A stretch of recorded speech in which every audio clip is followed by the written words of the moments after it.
Alors que les coupures d'électricité s'intensifient, le Conseil des ministres d'hier a décidé l'ajustement des tarifs d'électricité pour les entreprises et industries utilisant la moyenne tension et la haute tension, augmentation qui risque d'affaiblir encore davantage ces opérateurs. Pour les analystes politiques, aucune perspective de développement n'est envisageable tant que la production d'électricité reste dépendante de sources d'énergie importées. Le parti au pouvoir poursuit ses actes illégaux pour déformer le choix public, ont dénoncé les candidats de l'opposition. Parmi ces pratiques, ils notent des collectes illégales de cartes nationales d'identité des citoyens. Dans l'actualité internationale, la nuit dernière, la ville de Beyrouth a été frappée à 17 reprises par l'aviation israélienne, une intensification des bombardements qui se fait également ressentir dans le sud du pays du Cèdre.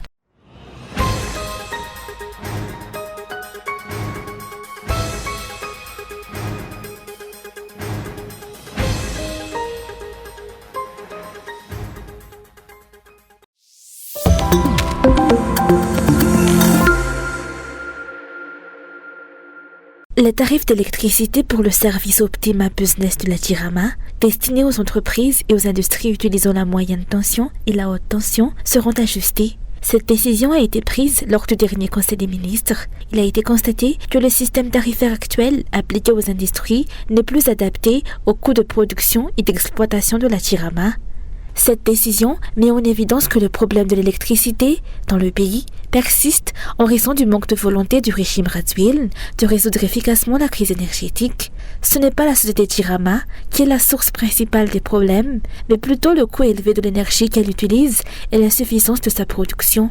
Les projets hydroélectriques comme Saoufk et Volbe, qui bénéficient déjà du soutien de bailleurs prêts à s'engager, sont délibérément ignorés par les autorités. Pourtant, leur exploitation permettrait de réduire la dépendance de la Jirama à l'achat de carburant, d'alléger son endettement et d'améliorer la qualité de ses services. L'augmentation des tarifs pour les industries risque d'affaiblir encore davantage les opérateurs économiques. Aucune perspective de développement n'est envisageable tant que la production d'électricité reste dépendante de sources d'énergie importées, selon les explications.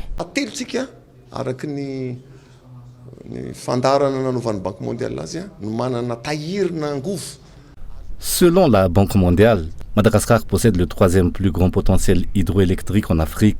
Pourtant, moins d'1% de ce potentiel est actuellement exploité, ce qui est grave. Cependant, il est inutile de nourrir des illusions.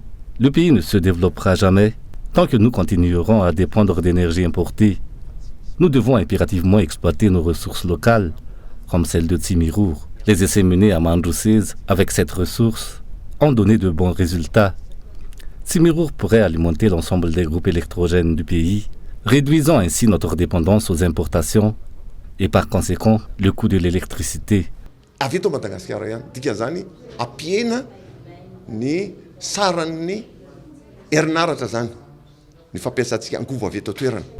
De nombreux secteurs dépendent de l'électricité, à commencer par la production, les activités économiques et la sécurité. L'un des principaux obstacles qui empêchent les investisseurs étrangers de s'implanter à Madagascar est la mauvaise qualité des services de la Jirama, qui entraîne des pertes pour les entreprises déjà présentes. Dès lors, on peut se demander si l'on cherche délibérément à affaiblir l'économie du pays. Alors que les services fournis par la Jirama sont médiocres, les responsables persistent à en augmenter les tarifs. Nous constatons déjà l'impact économique de ces interruptions, qui se traduisent non seulement par une hausse du chômage, mais aussi par un manque d'investissement.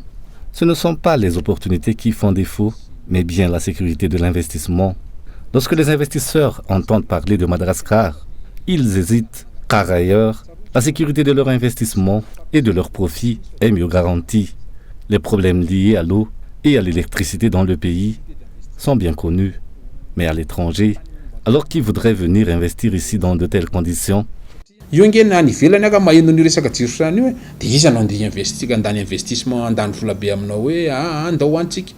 on entend sans cesse que les dirigeants cherchent une solution à la crise de l'électricité dans le pays.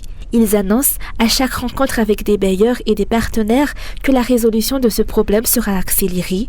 Pourtant, jusqu'à présent, aucun changement concret n'a été observé et aucun résultat tangible n'est visible.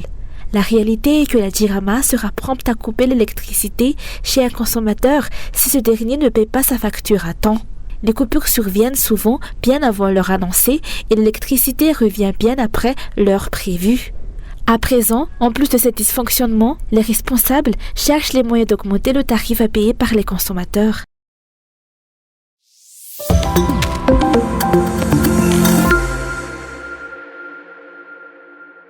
De nombreuses activités sont aujourd'hui complètement paralysées et menacées de fermeture en raison des problèmes d'électricité. Parmi elles figurent la soudure, la coiffure, la poissonnerie. Les opérateurs du secteur de la sérigraphie sont également confrontés à des problèmes similaires. S'ils produisaient 2000 t-shirts par jour, ce chiffre a été réduit de 50% en raison des délestages incessants.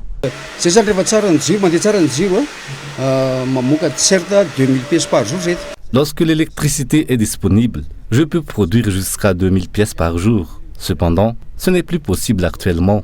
En raison des problèmes rencontrés avec la Jirama, il est devenu difficile de garantir la réalisation des commandes des clients, ce qui m'oblige à les limiter.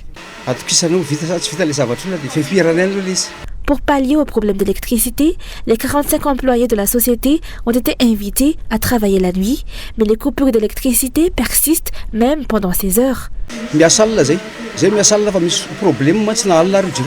Nous travaillons la nuit, mais même à 16 heures, les coupures d'électricité persistent. Les employés s'endorment pendant ces interruptions avant de reprendre leurs tâches au réveil. La période pré-campagne électorale est généralement propice à l'activité dans le secteur de la sérigraphie et de la couture.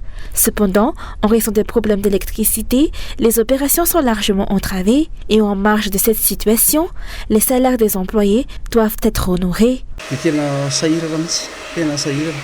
Nous sommes réellement dans une situation difficile. À la fin de chaque mois, il faut pourtant payer le salaire des employés, alors même que le travail est constamment interrompu, ce qui entraîne une diminution de la production et par conséquent des recettes. Outre le salaire des 45 employés, cette entreprise de sérigraphie doit également régler la facture de la Jirama à la fin du mois, ainsi que le loyer et d'autres charges.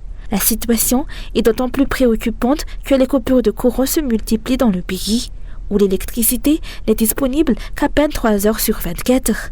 Quel développement peut-on espérer dans ces conditions, alors que les autorités ne cessent d'assurer que Madagascar se développera à tout prix? Quelle sécurité peut-on attendre lorsque de nombreux quartiers demeurent dans l'obscurité pendant les heures de coupure?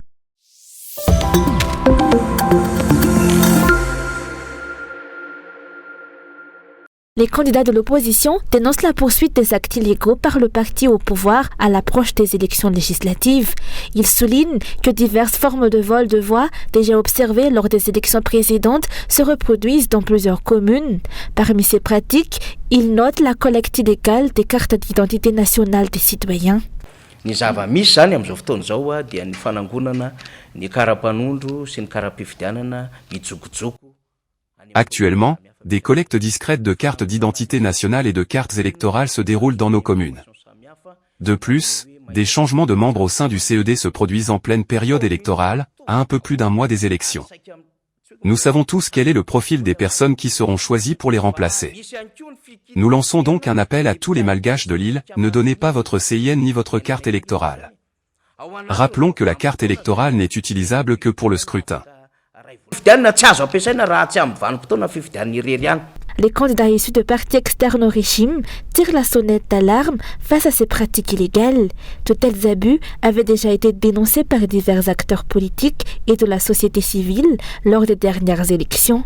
Rappelons qu'un certain nombre d'irrégularités en faveur des candidats pro-régime avaient été constatées lors des précédentes élections législatives sans que les responsables compétents, notamment la Commission électorale nationale indépendante, n'interviennent. Des changements au sein de la CENI sont donc attendus en vue des élections prévues le 11 décembre.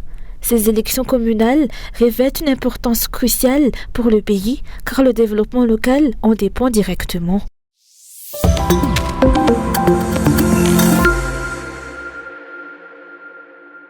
Des feux tricolores sont arrivés en vue de la régulation de la circulation à Tananarivo, a annoncé le candidat Tainara Safndwil. Ces feux font partie des solutions envisagées pour réduire les embouteillages. Alimentés à l'énergie solaire, ils ne dépendent pas de la Jirama et sont équipés d'un petit ordinateur intégré. De plus, ces feux tricolores peuvent être contrôlés à distance via des dispositifs mobiles.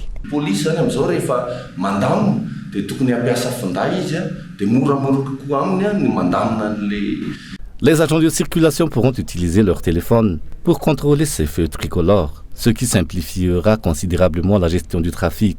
Bien que ces feux soient pour l'instant en nombre limité, une collaboration avec des techniciens malgaches est prévue afin de permettre leur déploiement à plus grande échelle. Ils peuvent déjà être utilisés, mais l'objectif est aussi de les prendre comme modèle pour une fabrication locale, car environ 40 feux tricolores seraient nécessaires pour réguler la circulation en Tananarivo. Il est crucial de travailler avec les techniciens malgaches qui ont déjà participé à l'intégration des petits ordinateurs dans ces feux. Par le passé, l'installation de ce type de dispositif nécessitait de grandes centrales électriques très énergivores. Aujourd'hui, grâce à ces petits ordinateurs, ces feux peuvent être contrôlés directement via des téléphones portables. D'autres installations suivront très prochainement.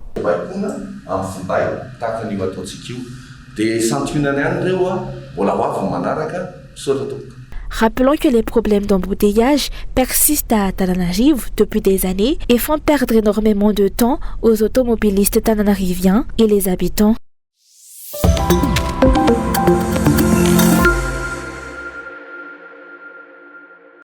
Suite à la récente mission du Fonds monétaire international à Madagascar, le parti Malakas Miaramieng a saisi le FMI pour lui adresser ses félicitations pour la tenue des entretiens dans le cadre de l'évaluation de l'éligibilité du pays à la FEC et à la FRD.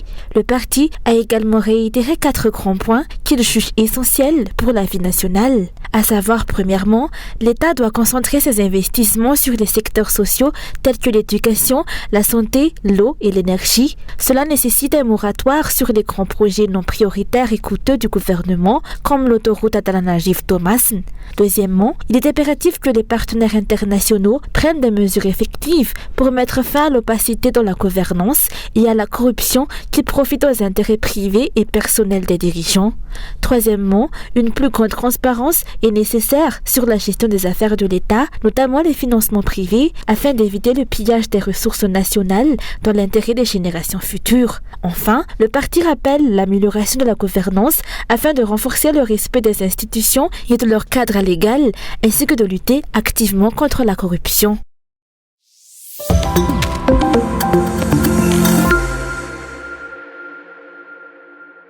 Madagascar n'a plus que 6 ans pour atteindre les objectifs de développement durable fixés pour 2030. C'est 17 ODD que les États membres des Nations Unies se sont engagés à réaliser depuis 2015, couvrent des domaines essentiels tels que la santé, l'éducation, l'énergie et l'environnement.